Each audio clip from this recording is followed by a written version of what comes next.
Well, ladies and gentlemen, good evening. Can you all hear me? Everybody hear me? The microphone's on? Great, super. Well, look, a very good evening to you all and a warm welcome to the Barbican Centre for our City Question Time Finance Special event. I think many of you will by now have met me at one or more of these City Question Time events. But for those of you that haven't, I'm Chris Hayward, the Policy Chairman at the City of London Corporation, which is in fact the political leader of the corporation. And it's a real pleasure to see you all here today. Thank you for making the time to come and join us for this event this evening. This is the second time that we've held a Finance Special City Question Time, and it brings together our annual consultation with business ratepayers and our City Question event for those who live in the Square Mile. The event gives business ratepayers and residents alike the opportunity to ask questions about the city's plans for business rates, for council tax, and other issues relating to the city's finance and budget plans.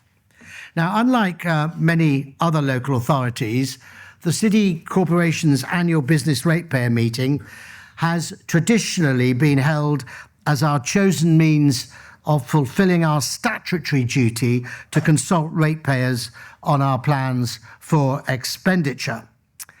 Hopefully, as you entered this auditorium today, you will have been given this little brochure here, which is our latest You Said We Did document. And if you haven't got one of these, they will be available for you on the way out. But what this does is it shows what I think is quite a lot of the work that we're trying to do in response to the points that you are raising, be it as residents or businesses, right across the Square Mile. This particular edition, which you will get if you haven't already on the way in, responds to your questions from the October City Question Time last year, and indeed the City Question Forum, which was held in December. You will recall that we had the two events, and some of you may have come to both of them. That format, the latter format, the forum, meant that many more residents had an opportunity to ask questions, which is why this edition is so much thicker than usual. In the past, you may remember, it's been effectively a sheet we've handed out to you. This is a much thicker one because there was that many more questions which we've answered or tried to answer for you. And we'll go on looking at ways to continue to improve City Question Time, testing formats to make these events as useful for you as possible. I'm very keen that you get maximum interaction with myself and your other elected colleagues, and indeed our corporation officers at these events. Now, in a moment, I'm going to hand you over to my lead member for resident engagement, Jackie Webster, who is once again kindly chairing tonight's event and has done so at the last event quite brilliantly as well. Jackie will introduce our panel and explain a little bit more about the format of the event, including the rules of engagement at these question times. And following the formal presentations, which we're going to give you, and the question and answers, which you can put to us, I'd like to welcome you all to enjoy refreshments with us in the Barbican Terrace. So I hope you can stay and have a chance to informally mix with us afterwards. So thank you again for coming. It's a delight to see you all here. And with that, Jackie, I hand over to you, if I may. Thank you. Thank you very much, Chris. Good evening, everyone. It's a pleasure to be with you this evening for the first City Question Time event of 2025. So to begin with, some housekeeping. There are no fire drills planned, so if the alarm goes off, please make your way to the closest exit. As always, the event is being recorded and will be uploaded with a transcript in due course. As Chris mentioned, this is our Finance Special, combining City Question Time with our annual Business Ratepayers meeting. That means the format of tonight's event is a bit different from our usual panel events.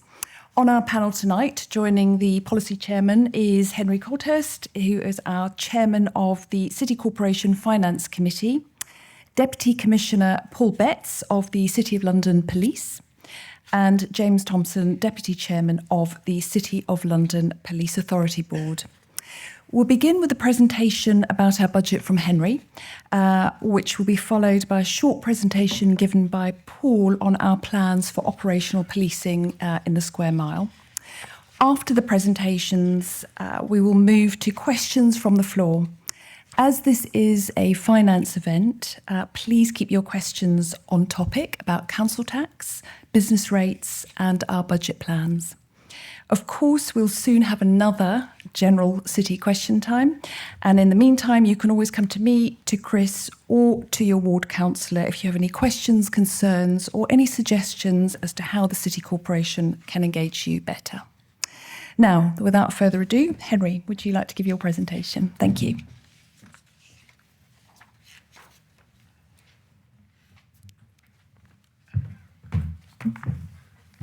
Thank you, Jackie. Welcome, everybody. I'm going to try and keep this quite high level. And for those of you who don't like numbers, there's quite a lot of pictures here as well, which I think make things much easier to read. This is not going to be a terribly happy story, so bear with me. Let's just put things into context first. We're sitting in an environment now where, as you know, CPI has dropped. Down to 3.5%, still not where it should be, but it's getting more stable. Bank base rates have dropped again, 4.75%. Now may go down again by 0.25% later this week, but unlikely to go much below 4%, certainly by the end of this year. And to put that into context, you may have read about a number of pay awards across the country. We last year kept our staff pay award at 4% plus or minus, so we have tried to be careful with your money. One thing I should just pick up is that a number of you, and us as well, were increasingly concerned about the lack of money spent on repairs and maintenance. We called it the Cyclical Works Programme bow wave. Last year, we persuaded the whole of Court Common Council to put £63 million from City Fund into that. That is slowly going to be spent out over the years, but I'm determined, certainly on my watch, that we don't get this issue again, where we've had many, many years of lack of funding for buildings. But to put that into context on a national basis, the position is getting worse. You probably know about, I think, 6 local authorities, 6 2020, have filed Section 114 notices. Essentially, they've run out of money. Again, I have no desire to be one of those in the future of my watch. We all know about the October budget. If you're a small employer, I share your pain. We've gone through exactly the same issues at work. We got a 15-man outfit, and I know what those pressures from that budget have done to you. National government has increased local authority funding, but unfortunately, for our perspective, the formula is based on deprivation. So the City of London took the lowest increase in London from all those 32 other London boroughs. And we have clearly got to think about the future.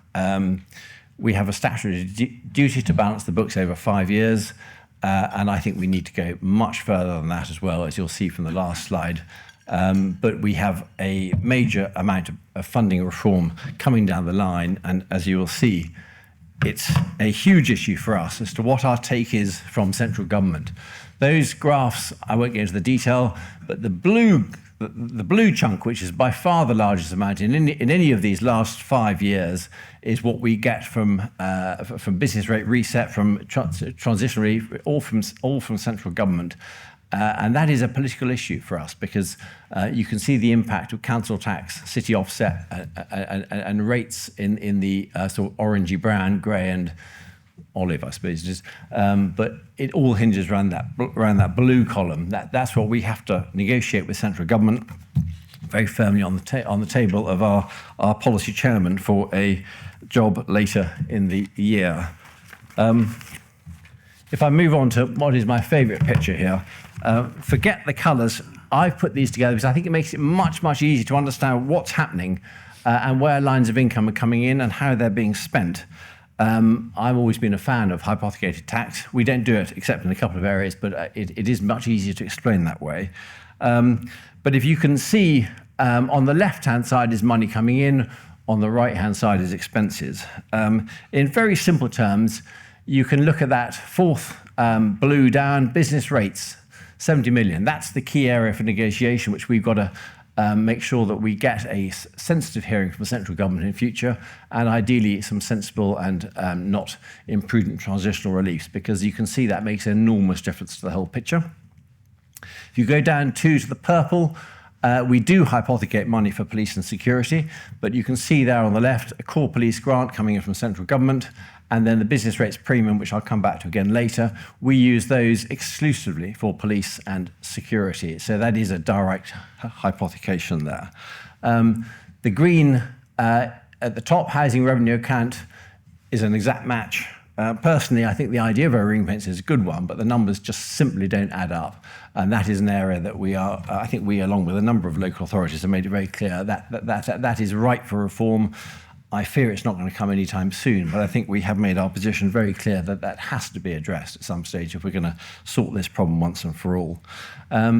It looks a bit healthy, bottom left, investment income and investment property income. Much investment income comes from bank interest. That's going to go down this year as those base rates come down. And here are all the items of expenditure on the right. The one I will pick up again later is bottom right, is the Barbican Centre. Remains, I think at this meeting last year, I called it the elephant in the room. It is very much now the elephant in the room, and I will pick that up in a minute. Because you can see the subsidy, £28 million a year, is an awful lot to expect to come from a city fund, which is the taxpayers' fund. So if you look at the other pressures that facing the city, along with other local authorities around the country, growing needs of the vulnerable, we need another 1.3 million just to stand still. We mentioned their children's placements. I understand now that some councils have certainly gone up to £1 million per child if the circumstances are sufficiently bad. That's an awful lot of money, as you can understand. And so I'll just look at my page here. And adult social care, we need another £250,000 a year just to stand still. So those are two pressures we've got to deal with in our increases down the line. I've already mentioned the plan reform and redistribution of business rates. We have built up growth over the past 10 years. That's all going to get up for grabs when government changes the system. That's a problem. Barbican Centre, I've mentioned that, £28 million a year. We have to take a long-term view on this. There are lots of very good reasons why art centres should be subsidised by the taxpayer, but I, for one, don't believe that they should be totally subsidised by the taxpayer. This is an awful lot of money that potentially we might have to spend on the Barbican Centre. I did originally ask for a 20-year business plan to look at a completely new model for Barbican Centre, but I was beaten down to 10 years. I think that's a really, really important thing. We have to understand how these publicly supported art centres should be financed in the future from a number of different lines of revenue. We cannot expect taxpayers to pick up that sort of bill, in my view. You look at the last two, we need more money for the police to cover pay, allowances, national insurance increases, operational pressures on buildings. We can pick that up in a minute. And the future police estate needs I think, hopefully, a final amount of cash thrown at it to try and get it to the point where it should be, not just to ensure your security on the streets, but to act, obviously, as the lead force in the country for cyber or anti-cyber crime. And I've already mentioned at the bottom there, no meaningful change on HRA. It's another political problem for the chairman on his desk, and when the time is right, we will do what we can to ensure a meaningful change in that system. One thing I should just add, coming down the line, not on that chart, homelessness. We're going to have to pick up another £2 million bill in 26-27. It's not on these slides because it's not in this year's budget. But that is another area of strain that is going to come, we're going to have to pick up next year. So if you add that all together, if we do nothing, you can see what happens. We do have to have a responsibility to keep a 5-year surplus across 5 years. But that red line is really the one to follow. That's just going to go underwater if we do nothing. It's a pretty depressing and difficult situation, and we've got to try and do what we can this year to try and address some of the strain, if nothing else. So if we move here to what are we trying to do? Three things at the top I will just pick up. We are going through an ongoing transformation program on staff. We call it Ambition 25. We're trying to get our staff cost expenditure, pay structures into the right place. That, I think, probably in 2 years' time, hopefully will start to produce some real actual benefits for the corporation and for you, but we're not there yet. Operational property review. We have lots of operational properties. We always kept them. I think we now have realised that our default position now should be on operational properties, sell unless a need is proven. And that is a sort of cultural change that we're trying to drive through. It's going to take some time to see some real impacts from there, but we really should not be sitting on old properties if we don't use them properly. The ERP program, I can't remember what that's called actually, but that's a complete rework of all our systems operating HR and finance. Again, it's back office, it's critical, it's an awful lot of money, but that hopefully in the long term will make things much more efficient and means we can look at our data more effectively and plan more effectively. And I've already mentioned the 10-year plan here for the Barbican Centre. We've got to get a proper model. I've already asked for a draft 10-year model to come back to the Policy and Resources Committee no later than next January. This is an awful lot of thought going into this, but I think it's a fundamental issue for City Fund to try and come up with a model that is sustainable for the long term. We have, on the second bullet there, we are party to what's called the 8 Authority Pool, 7 other councils in London, and we managed to pool various increases worth about £8 million to us. It's been extended, but only for one more year. So that's another source of income that's going to go out the door for next year. We're going to try and work out how to deal with that. So in very simple terms, our proposals here are to raise council tax by 2.99% as last year. The social care precept also by 2% as last year. In order to cap off and finalise our police and security costs, this is for all businesses, we again propose to move up the BRP by 0.4p in the pound, and the rents on HRA go up by 2.7%. That's pretty formulaic and is what it is. None of them are terribly welcome, but I have to say we have got almost zero choice. If you were to run this like a business, you'd be looking at your lines of income a lot more aggressively to try and get that income increase, because it's looking pretty difficult at the moment. And I think my last point is, I think probably from my limited time here as Chairman of Finance, this is the end of my third year, it's very, very clear that we certainly as a corporation, and I hope across the country, although we have to balance the books over 5 years, it is absolutely absurd to try and plan over 5 years. We've got to be looking way, way out. I'd like to move to a sort of 20-year outlook across the board. It'd be much more meaningful, and we have to take a much more strategic look exactly what we're doing. So the nuts and bolts business rate update, you can probably read those. I will pick up 3 points on this one. The relief for retail, hospitality and leisure relief, they've been extended but reduced from 75% to 40%. That actually is a bit of a nasty kicker in there for small businesses. That the impact of that is quite material. We have written to the Treasurer, or we're about to write to the Treasurer to see if we can't smooth that out, because regardless of anything else involved, that is an increase. You can see the business rate, the business rate premium increased by 0.4p in the pound. I think, and certainly we had a long debate about this about 3 weeks ago, but I think everybody felt we should not be stinting on what we're devoting on police and security, and that went through on a unanimous basis. And then lastly, if you hate administrative complexity, I just draw your attention to the first proposals for 26-27, 3 new multipliers. That means we're going to end up with 5 multipliers. Fortunately, Phil Black here in the front row is probably the country's expert on this sort of stuff. I certainly am not, but it just seems to me to have 5 multipliers, we will end up with a system that is as clear as mud, however well-intentioned it's going to be. So that, in summary, is what we're proposing to do for business rates And there, on the last slide, is our council tax proposals, which I think I've mentioned. Notwithstanding the increases, we're still one of the lowest council taxes in the country, certainly in the bottom quartile, if not the bottom 3 in London.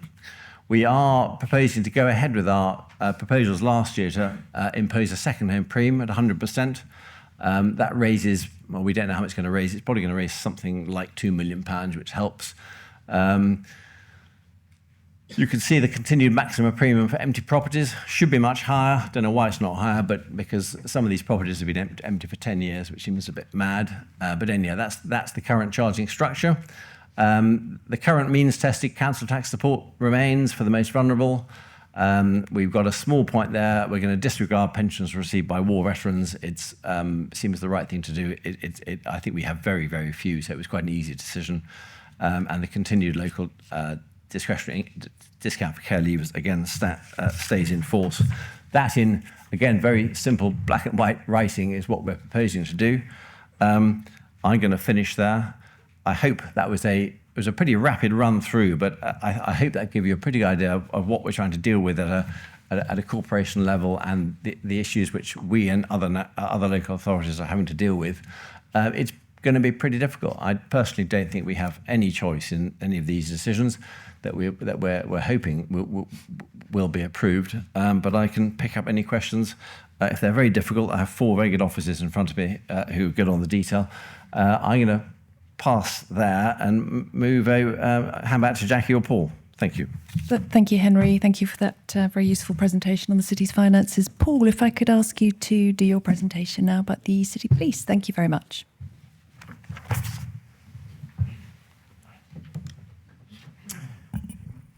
Thank you. Good evening, ladies and gentlemen. Paul Betts, Deputy Commissioner. I'm the one on the left for the avoidance of doubt in the photo. On the right, Police Horse Gilbert, one of our finest.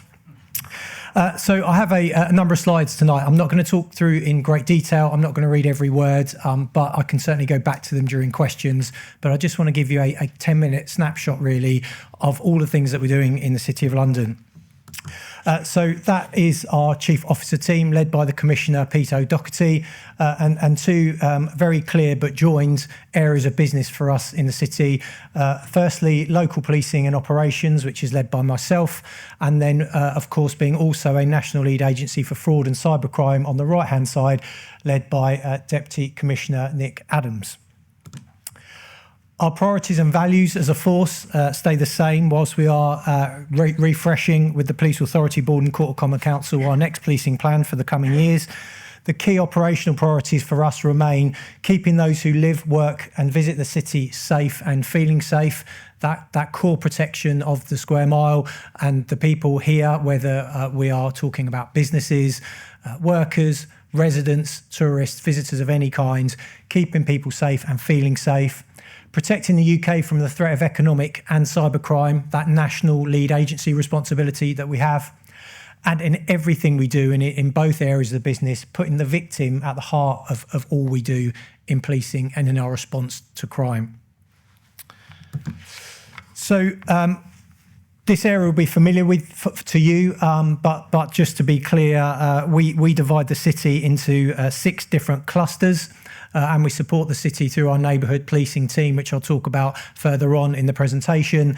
Of course, we have a large daily transient population, between 600,000 and 700,000 people come into the city every day. That makes it quite unique to police. Most of our offenders, most of our victims don't live in the city. We, of course, have significant and iconic sites that we have to protect.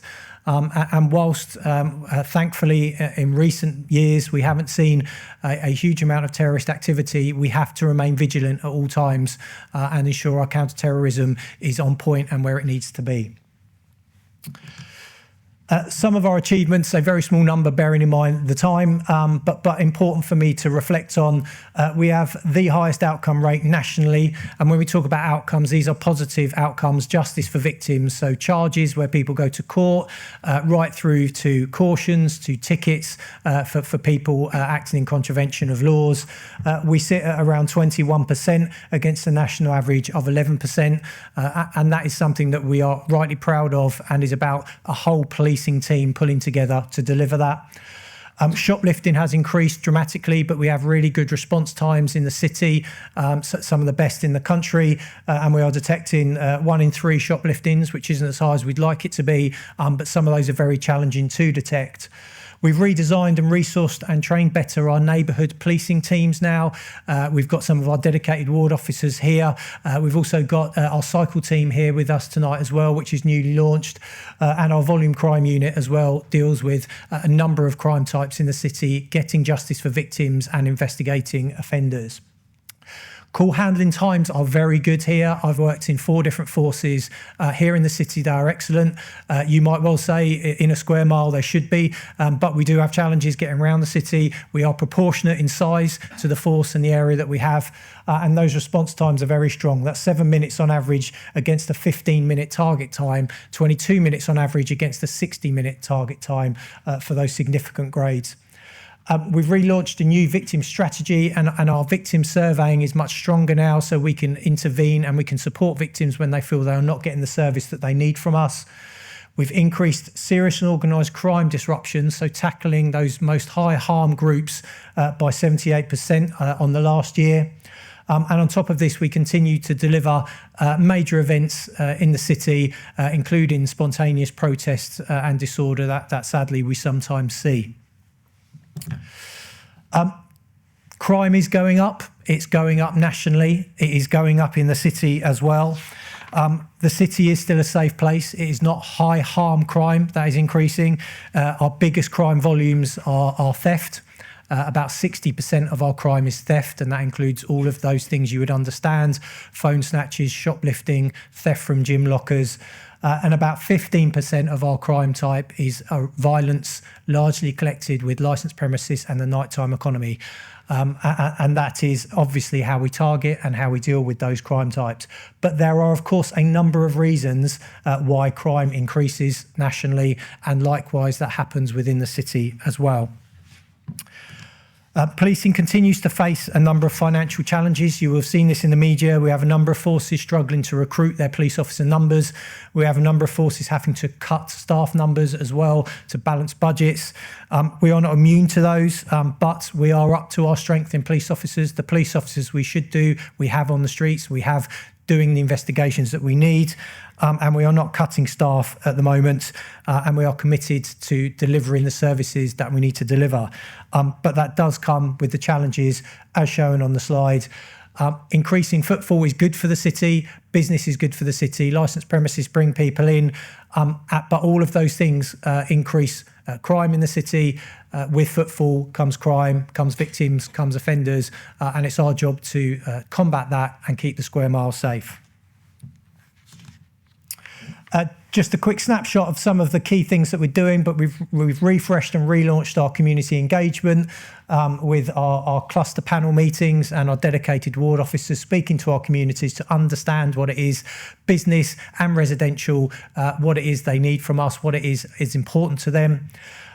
As I say, our dedicated ward officers, we have 18 in total, but we have a number of elements to our neighbourhood offering, such as our cycle team as well. You will see on there, Operation Lewis is our focus on antisocial behaviour around cycles, around e-bikes, and a lot of our crime is enabled by bicycles and e-bikes as well. So not just the frustration we all feel when people jump red lights in the city, but also crime related.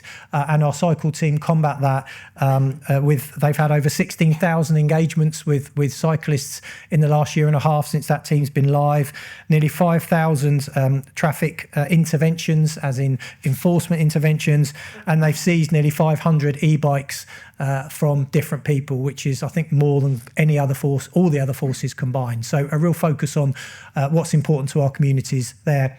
Op Reframe is a focus on the nighttime economy and keeping people safe in the nighttime economy, including and specifically around violence against women and girls and how we reduce that and combat that, and that's about high visibility. And Observatory is our specialist operation, specially trained officers that are out and about with our mounted units, with all our neighbourhood officers to prevent terrorism and identify strange behaviours that could lead to hostile reconnaissance. Just to mention, of course, as well, our national lead force responsibilities. Fraud makes up over a third of all crime. 1 in 18 people have been victims of fraud. And fraud itself, 67% committed by cyber-enabled crime. So the connection between fraud and cyber, very prevalent, and the national lead force element, something we're very proud of as a force as well. Very briefly as well, really important to us that we are an inclusive police service internally and the way we use our powers on our community. Policing has a trust and confidence crisis at the moment. Locally, that is not reflected. Nationally, it is reflected a lot more. And our new equality, diversity and inclusion strategy focuses on our people, our policies, our public and our partners. And we're all committed to that. And that's led personally by the Commissioner. And finally, in terms of next steps, as I mentioned at the beginning, we are launching our new policing plan. That will have more than likely a specific focus on the challenges around theft and violent crime in the square mile. That can only be done with a strong partnership approach with all agencies, with our communities. We have to work through that together. We're launching the new fraud and cybercrime reporting and analysis service as well, nationally, for people to report fraud and cybercrime. We have what is known as our HMRC FRS Peel inspection in a couple of weeks, which is the external agency that inspects all forces and explain to them how they can improve their services to the public. So we're welcoming and looking forward to that. And as has been mentioned, our accommodation is no longer fit for purpose. It's keeping us going and we're keeping it going, but the force needs new accommodation to operate out of effectively as a modern service and a national lead force moving forward for many years to come. Thank you. That was everything from me. Thank you, Paul. Thank you. Is this working? Yeah. So I want us to move to questions. So the way this will work is we have reserved the first 15 minutes to questions just from business ratepayers, and then we'll open up questions to the floor. I'll take questions one at a time and direct them to the relevant chair. Please remember to keep them focused on finance, the city's budget, council tax, business rates. So on that, have we got any questions from business ratepayers?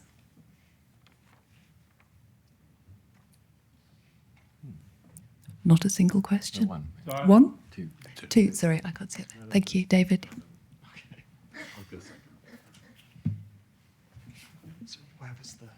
Thank you. It was, yes. Good evening. Just for the benefit of all of us, I think the city collects a great deal more than 67, whatever it was, million a year. Most of it gets paid to central government, doesn't it? It wasn't quite clear from your presentation how that worked.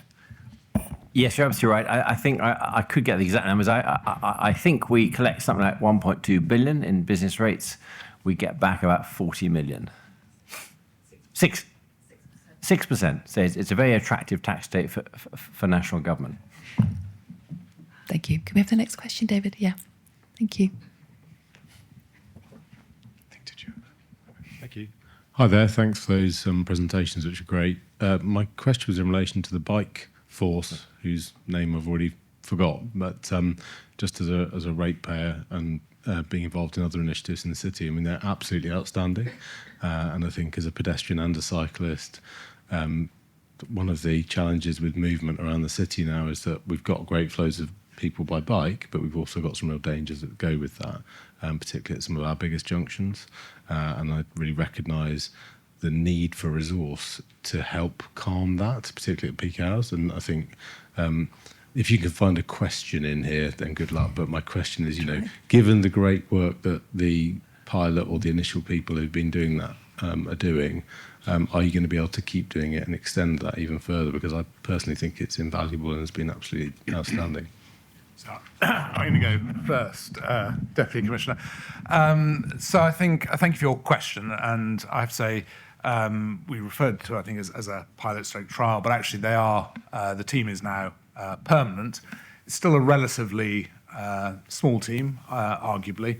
I think there is clearly a balance on how we deploy resources across the city, which I know which is clearly an operational decision, and I know Paul Betts will pick up in a minute. Certainly from a police authority perspective, I think we are very supportive of where feasible, both expanding that cycle team, but also actually seeing other police officers on bicycles as well, actually, because you do get greater visibility and it allows people to cover a much greater territory across the city. So, for instance, getting some of the wards officers out on bicycles as well. They wouldn't necessarily have the same level of training as the cycle team, but it is a really effective way of engaging with our communities. But Deputy Commissioner. Thank you. Yes, and thank you for your comments. And Stu Ford, the sergeant from that team, is here, so I'm sure he'll feed that back to the team. The public sentiment has been great for the team, and they are, as the deputy chair said, they are no longer a pilot. It's a permanent team, and we've committed to that as well. We're also committed to the visibility that all of our units provide, and the cycle team are a very visible unit doing something that matters a lot to people in the city. And personally, I'm on the mission as well in terms of stopping people quite regularly on my way to and from work, if that helps. But in terms of the neighbourhood policing commitment by the government, we're also considering that there'll be a small uplift in our neighbourhood teams as well, and we'll be thinking very carefully on how we deploy those officers, a mixture potentially between some more dedicated ward officers and some more cycle officers as well. But the tactic of cycling itself is, of course, very useful in the city. I would say, of course, as well, that they're behind all of those teams, all of our proactive teams, because we have a lot of officers and a lot of staff that have to do the functionality of investigations, of processing, and equally they're working hard to deliver that safety on the streets as well. But thank you for the comments, and I know Stu will be around after as well if you wanted to feed anything back. Yeah, I just add just one small addition to that, because we do, antisocial cycling, cyclists breaking the law is probably one of the biggest issues we hear from residents and workers across the city, and hence the good work of the team. That has got sort of national recognition, has got interest from those that make the law, including the House of Lords. And we're looking at how we may strengthen the legislation around cycling offences, particularly around e-bikes, e-scooters, so that has more bite and hopefully changes behaviours. But that's a longer-term ambition. Thank you. Thank you, James. Have we got any more questions from business reps? We've got two more. So we've got a gentleman at the front and a gentleman on the left at the back. Thank you. I'll come to you second. Thank you. Evening. Just a quick question with regards to the rise in post-COVID, the rise in flexible working and people working from home. What impact is that having on the city's finances? And is there a push to try and encourage more people to get back into cities to boost growth and income? Well, let me just answer that with a couple of opening comments. I mean, first of all, our jobs, our workers in the city have gone up 20% since the pre-COVID period. It's up to 678,000 workers. Now, they're not all in the city all week because of hybrid working, which is the point I think you're making. And what we've got is Tuesdays, Wednesdays and Thursdays are those key busy days for footfall in the city. Monday has come up a bit. Friday's still pretty dead, and the weekends aren't great either. Now, what are we doing about that in terms of trying to ensure that we get that footfall that creates new spend in the city? Well, we've got a Destination City programme, which is all about making the city vibrant, attractive, visible, supporting the nighttime economy, supporting tourism coming in as well. So we're looking at trying to attract more spend into the city. So I won't pretend that hybrid working hasn't impacted on spend, because it clearly has. But what we're doing is to try to get the levels up to a more consistent level across the week. And the reason for that is that Thursday night, for example, has become the old Friday night. We've got so many people in the city on a Thursday night. Frankly, our catering establishments, bars and restaurants, almost struggle to cope with some of that. What we want to try and do is get a more even spread across the week, but that requires a more even spread of people coming in to the office. And frankly, we're still feeling our way with it. Even these years now after COVID, it still hasn't actually settled down into a permanency of numbers of days that people are in the city.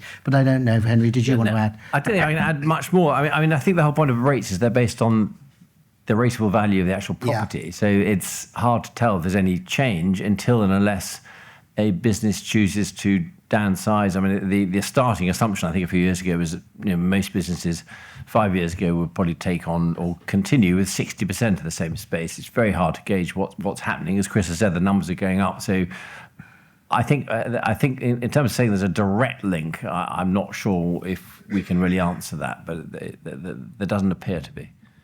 Okay, thank you very much. David, it's the gentleman here at the front. Thank you. Thanks very much. Thanks very much. A question about transport infrastructure, which is, outside your realm, but it affects every business. So how are you able to nudge our friends, let's be generous, at TfL in the finance model in order to try and unblock some of the bottlenecks, which have a certain history of malingering for quite a long time? Thank you. I'm going to ask Shravan, our Chair of Planning and Transportation. Thank you. Yeah, absolutely. Shravan Joshi, I chair planning and transportation in the city. I think we do have a good relationship with TfL overall. They are the strategic transport authority for London, so we have to work with them, obviously. We are responsible, obviously, for a lot of our own streets and walkways across the square mile.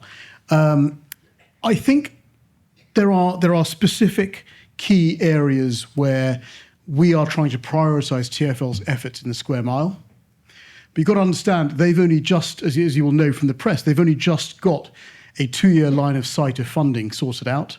That's obviously been a big stress point for them in how to prioritise their capital spend. But we're now starting to see some of that flowing through, and there are certain junctions, there are certain hotspots where there are collisions, there are incidents happening where TfL are going to prioritise that funding.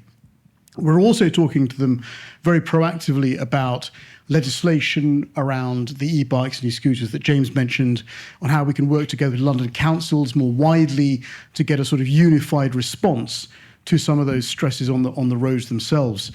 So I think there is generally a very strong relationship. Chris Hayward and I meet with the Transport Commissioner quarterly, and we sort of, our offices share a good peer relationship with them, but it is very much a collaborative response, isn't it?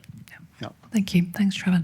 I think I'll take one more question on business ratepayers. Just gentleman over there. Thank you, David. Thank you.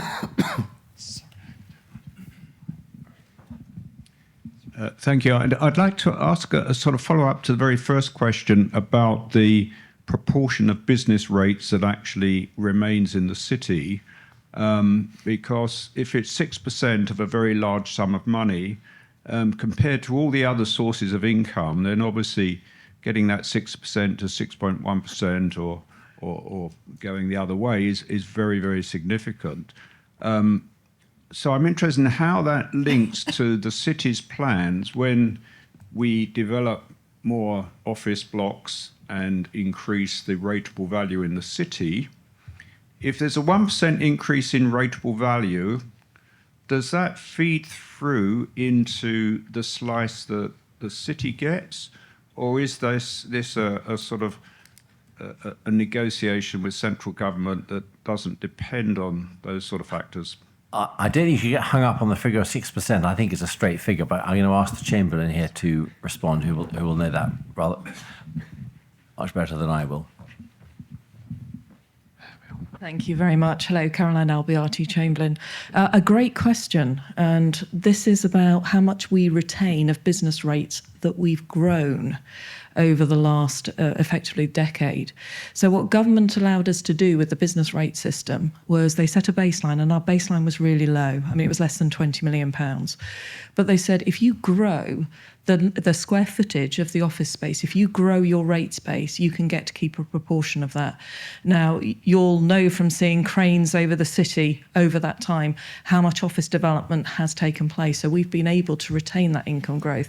So when the Chairman of Finance was showing you those charts, and you can see it in the Sankey chart, when you look at the 69 million plus and plus another 20, that is what we're at risk of losing, is the reset. So when it's reset, all that growth comes off. So when we saw the charts with the cliff edge, That was due to the reset. Government have announced in the consultation document recently that will happen in April 26. So for the 26-27 financial year, we start losing that. Now we hope, and this is part of the advocacy that we're doing with Treasury and with the local government department, MHCLG, transitional relief or something that will help tide us over and smooth out that cliff edge. So that's what we'll be advocating for. Thank you. Okay. Thanks, Caroline. Right, so if I could move us along, if there are now any questions generally on the city budget, council tax, business rates and city police. Thank you.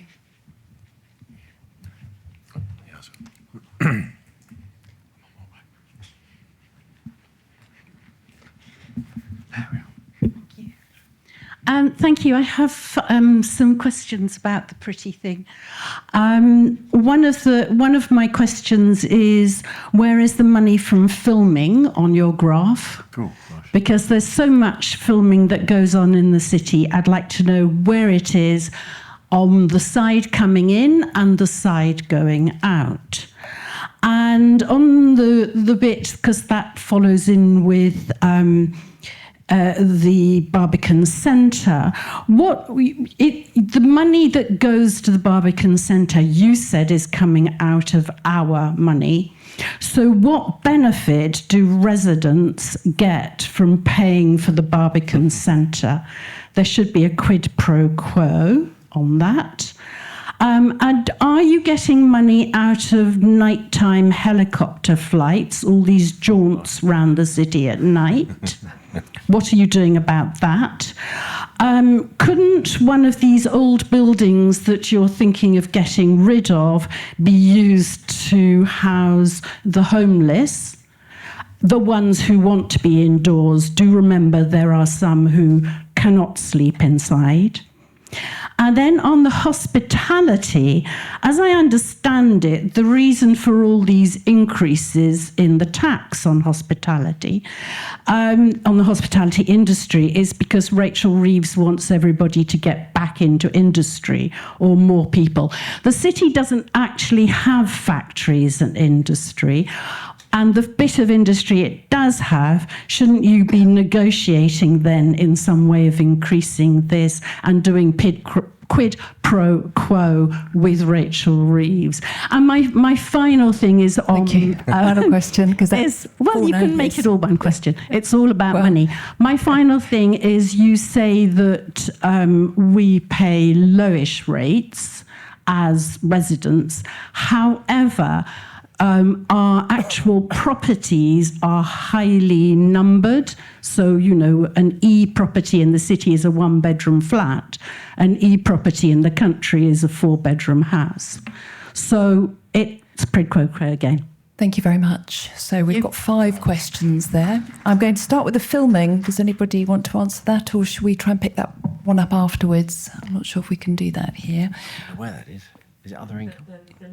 Okay, we're looking that one up for filming. Thank you. Barbican Centre. I'm very happy to take on the Barbican Centre. It's a very good question. Exactly my point. I think it warrants a wide debate. Personally, as I said, my view is that the model is not sustainable. And I think there are arguments, but we need to hear what all the arguments are as to why an arts centre should be supported entirely by the public purse. It's a very, very valid argument, and I don't know, I suspect that opinions are split on it, but I think we must get to the point, hopefully by next January, where we can come up with an alternative model that looks half sensible for all those stakeholders who might be involved in it, and you can judge it on its merits at the time. But we all have our views on the arts, whether you're Philistines or not. But I think it warrants a debate, certainly. Thanks, Henry. Do you want to come in, Chris? Yeah, I'd like to sort of stick my neck out a little bit on the Barbican Centre, because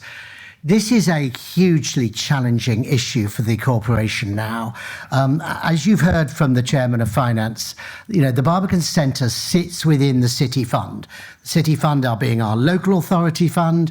It is that fund which is effectively supported, as you've said, to the questioner has said, by your taxes, effectively by council taxes, etc. And it is in need of huge, and I mean huge, investment. In fact, we've just had to make a decision because there's been no investment into this building we're sitting in here. Broadly speaking, significant investment for the past 40 years. We've had to put significant sums in just to keep it open because it's now facing huge health and safety challenges, and the building would have to close if we didn't do that. That position, I believe, politically, is not sustainable for the City Corporation, as the Chairman of Finance has outlined. So what we need to do, I think, in the longer term with the Barbican Centre, is to open it up to make it available to get more Arts Council support and grants. We also need third-party investment. It is, for my mind, unthinkable to see the corporation for the next 20, 30 years continuing to finance a private arts centre of this magnitude. We need private sector investment into the building as well and into the running of the building as well. Now, this is controversial. I'm expressing a personal view rather than the corporation's view. It will need to be debated. But frankly, what we can't do is expect ratepayers to continue to foot the bill for a publicly funded arts centre. It needs much more in the way of private investment as well. Thank you, Chris. I'm looking at our Chair of Planning and Transportation, RE the helicopters, but maybe we'll come back to that question because I'm not quite sure if we can answer that here and now, so we'll follow that up. Could I ask you just to quickly repeat the hospitality? I think I can't read my own writing. I'm terribly sorry. And I have written hospitality tax going back to residents. Is that correct? No. As I understand it, the reason that Rachel Reeves increased the hospitality tax and has made this a nightmare for London in particular, without understanding that 1/5 of the income of the United Kingdom, I believe, comes from basically theatre and that kind of thing. But what she wants, she thinks that this will get more people into industry, i.e. you've been in the hospitality industry and then you will happily move into mills or, whatever, factories, farming. Could we follow that question up with you afterwards, if that's all right? There's quite a lot to that. This is for you to think about and how you can play this off against the government. Thank you. You do it. Thank you. Yeah, we'll follow up afterwards. Thank you. Are there? We had the last question on the rateable value. The rateable value, Phil, do you want to help? I mean, they are what they are, I think, but we have a limited control. Share his helicopter. It's coming down.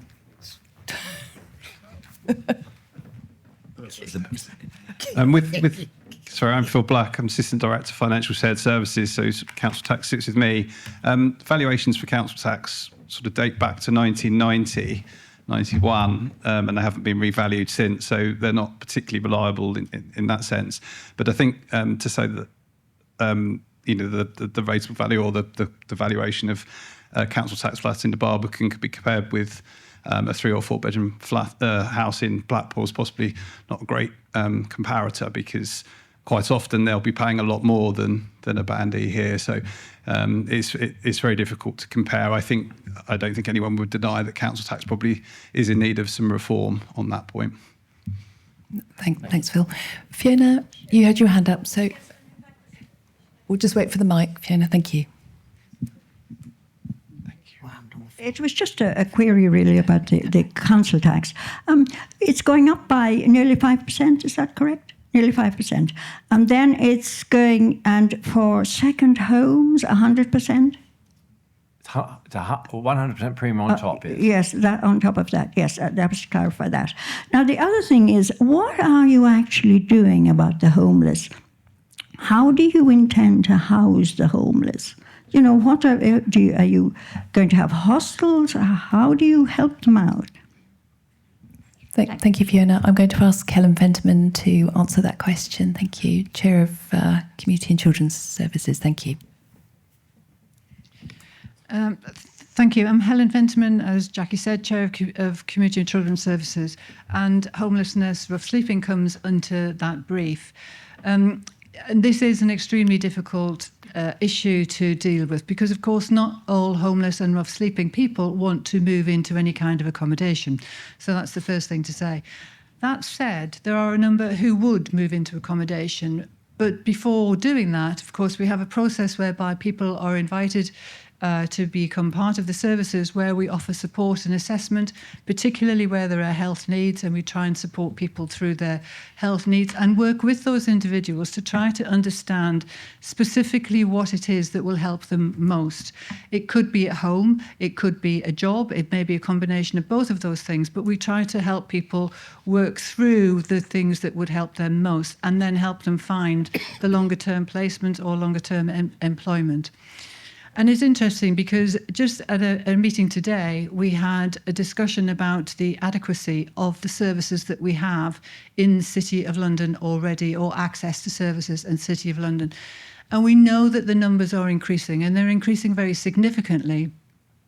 And I've asked officers today to do a bit more work on sizing and scoping what that additional resource might look like, because it's quite clear to me that it's not just the City of London, it's also other services like mental health services, drug and alcohol services, etc. And we need to have a whole package of things put together to try and support people more.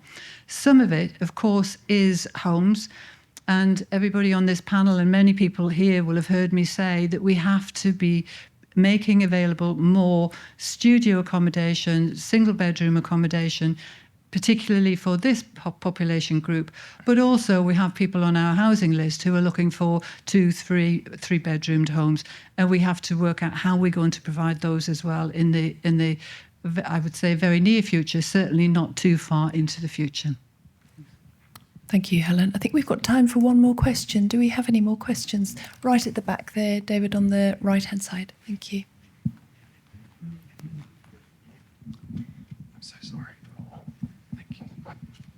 Thank you. I had a question, it's sort of two-part. I was at a carers meeting, the carers group in the city this morning, and one thing that came up from there, if anyone hasn't asked a question from the carers group yet, is that now that the Imagine Fund has gone, there isn't any kind of sort of micro funding for community groups or individuals rather than the usual through the arts councils, charities, etc. Now, when you're talking about, say, the Barbican Centre, that I think very much developing the community connections with that, which will play into what the lady was saying up there about, you know, why it's worthwhile paying for it. I'm very pro the arts because I'm in the arts.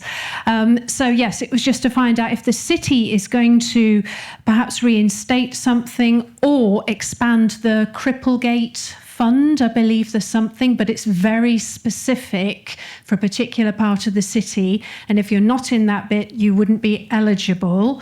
And lastly, it's sort of a positive, but also a question. It's great to see all the green spaces taking off in and around the city. I think it's vital. These are very much the lungs of the city that we need to expand. And I just wondered if there was anything where we could find out, or I could find out more about that, the nature, the birds, the greenery, all of that makes, you know, life and well-being just that little bit better. Thank you for the question. Helen, I'm going to come to you around the funding for carers, and then we'll ask Shravan to talk about green spaces and pocket parks. Thank you. Thanks, and thank you very much for the question. And carers are one of the most important groups in our community because they provide so much support and help to such a wide range of people. And it's not just their own families and relatives, but it's neighbours and friends. And of course, they work very closely with the services and the service providers that are part of the city range of services that are available. Very recently, we've just reviewed and published the carers strategy. It also links to the strategy for children with special educational needs, which was also recently reviewed. And in both that, the SEND strategy and the carers strategy, it was worked up with those people who are most involved. So we try to involve and be as inclusive as possible in developing these strategies and then the action plan that follows, because it's only as good as the relevance it has to the people who are on the receiving end of these pieces of work. The specific question about funds and support, I think, is a really important one. And quite frankly, I'm not sure that we do enough.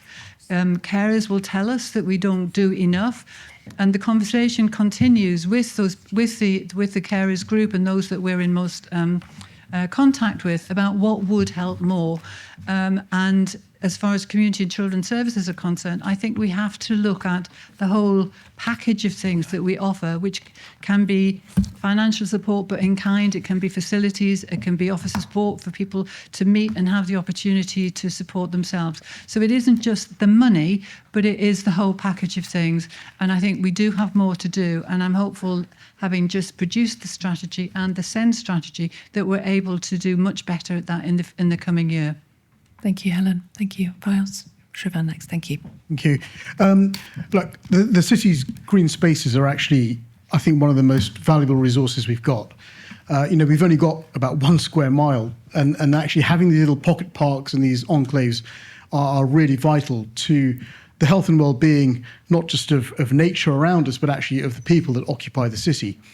We've got a number of policies that actually encourage more green spaces. And I suppose primary around that is our sustainability and our climate action plan.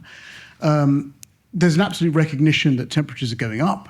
And so things like urban cooling and having those green spaces actually make a huge difference as in those warm summer days for the people in that environment. We're also bringing in a requirement on offices as developments go up to have green spaces in and around the buildings, whether they're green rooftops or whether they're green terraces or pocket parks around those buildings. Again, not just for the enjoyment of the people in that area, but also to increase the biodiversity in the city. So we actually do have a biodiversity measure. It's a biodiversity net gain. That's now embedded within our local plan that's coming through. And it's a quantitative measure of how the sort of green spaces that we provide actually help nature to occupy those spaces. And you might have seen these insect hotels appearing around the city. They're these sort of boxes that allow different types of insects to go in. I actually got into trouble because I suggested that we should have beehives, and I was told of being biased towards bees. Whereas actually what we need is a diversity of insects coming into the city, because there are different types of pollinators, I've learnt, and we need to be encouraging different types of pollination across the city. And those corridors have to be created quite carefully, and our officers do have specialisms in that area. So these are really vital spaces. We are not going to diminish our green spaces in the city at all. In fact, there's a drive in our local plan to increase them. Thank you, Shrivan. Before we end up, just going to come to Henry on the filming income. We have an answer on the filming question from Sonia.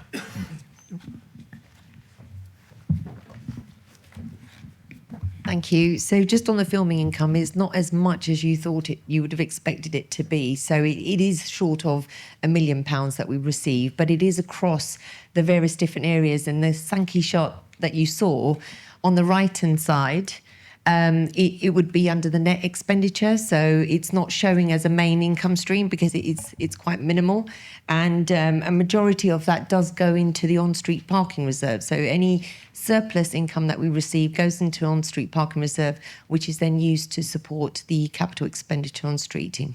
Thank you. Okay, I've been racing ahead. I've told we've got time for another question, if there is another question. There is another question. Thank you.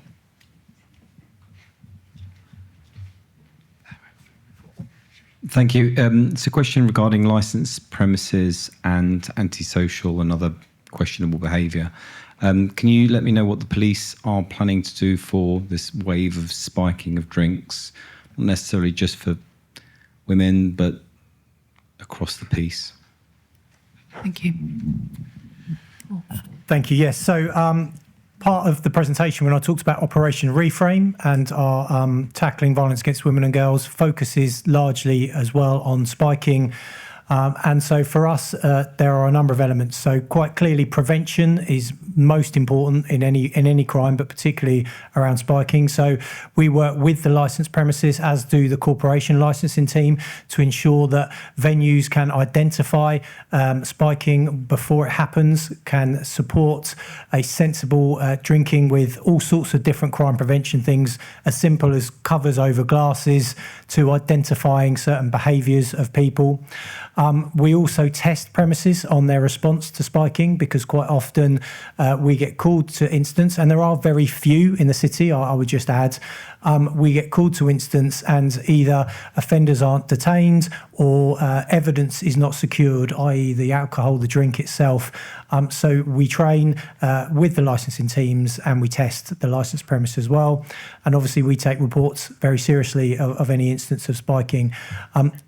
Historically, traditionally, they are very difficult to detect because forensically you have to have the substance or the CCTV evidence of the substance going into the drink. And as I say, thankfully they're quite low, but awareness and prevention is key around that. And that's a key element to our Operation Reframe. And we have specialist spiking focused nights with the officers out on the streets as well on that. I'll just add to that, because actually I think tackling violence against women and girls has been a priority for the City of Police for some time. And indeed, it was a priority before it became a priority for the Home Office. So Deputy Commissioners talked about Operation Reframe, which is run regularly on busy, in particular busy evenings of the month, often towards the end of the month. And actually it covers a wide range of things, not just spiking everything through to Ask for Angela, how people feel safe in terms of the nighttime economy. There are initiatives for the City Police for us to walk and talk, in particular for women, but not just women, to go out with police officers to, again, discuss areas where they may feel unsafe. And again, I think Operation Reframe is a multi-partner approach, so it involves for instance, the Samaritans, St John's, so providing support and resources to people who may feel vulnerable or just need help on a busy night. So it's a real priority for the City of London. Thank you. Thank you, James. Has anybody got a final question for this evening before we wrap up? Yes, Henry. Yes. Sorry, can I just add, this is rather a personal view, but the two ladies at the back made the point about the Barbican Centre, the arts and housing. And I think this is a really, really important point, because there's no doubt, if you look at these numbers, that the single biggest issues we've got here, one is the business rate reset coming in, and the second is the Barbican Centre going out. And you can see probably quite a valid and interesting argument, potentially at some stage. Do we spend money on the arts or housing? You can see that. That is a possibility. It's a valid argument, and there's lots of other things that we have to consider. And I've often advocated, well, I'm quite keen on this Sankey chart, hypothecated income. To take it in very simple terms, if we as nationally were to hypothecate tobacco tax, alcohol tax and petrol tax to go to the National Health Service, one, it would make extremely good sense, and you could argue increases in any of those charges. And there's almost an exact correlation in any event between the two. And I think, we have been looking, it would be lovely to come up with another form of income, potentially for the arts, maybe a hotel tax or something like that. You can see some arguments there.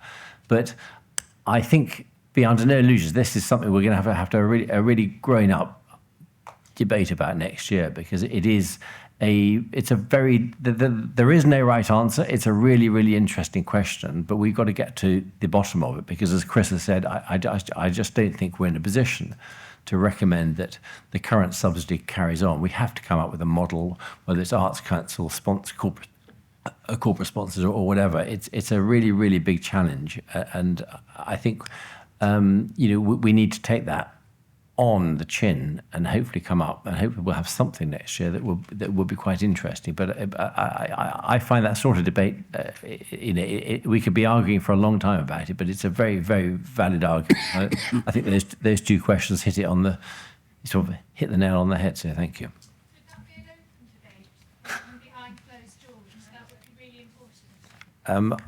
I suspect when we get there, we most of our meetings on policy, I think, are open debates. I think it's from my perspective, I would love to have an open debate. I can't guarantee that because some of these things are sensitive, and we may have to go sensitive first. But I think if we're going to come up with a valid proposal for the general public, we need to have that open debate somewhere down the line, at least. Thank you. Thank you, Henry. We've got a question at the front here. Thank you.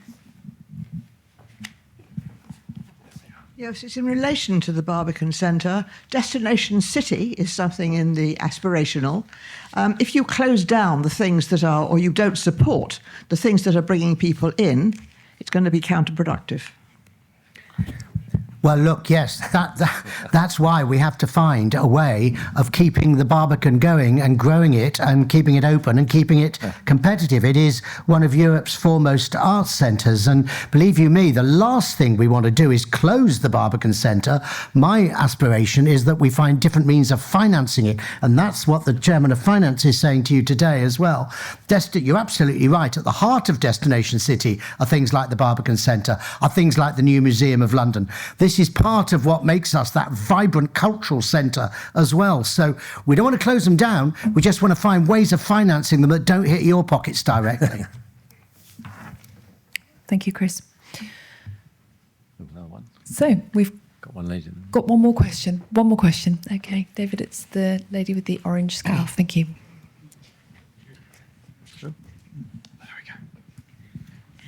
Thank you very much. Just something I'm a bit curious about. What is the rationale behind doubling the council tax for second home owners? The rationale, is it so that people will be forced to move out and liberating space for the homeless? Or is it just an easy way of getting money? Henry. We highlighted this as an issue last year. I think all bar one council in London are going to implement it. You're absolutely right. It's something we can do. You can see the numbers there. The financial gaps are going to come in next year. And I have to say, from a philosophical point of view, I'm going to pay a double tax. I know. I just think it's much more fair to impose such a charge on those who probably can afford it, if some of the outcome helps to house those who can't afford it. And I think it's a philosophical argument. We're not trying to drive anybody out, but there's partly a numbers game here. We can do it. It raises some money. It's useful.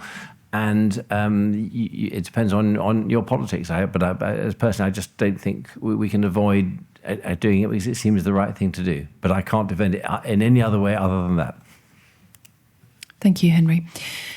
So I'm afraid we've reached the end of our time. Thank you very much for your questions, for your time tonight. Please do now join the panel, myself, in the Barbican Terrace for a refreshment. And thank you ever so much for coming this evening and also for all of your questions. It was very broad and I think really informative. So thank you. Good night. Thank you very much.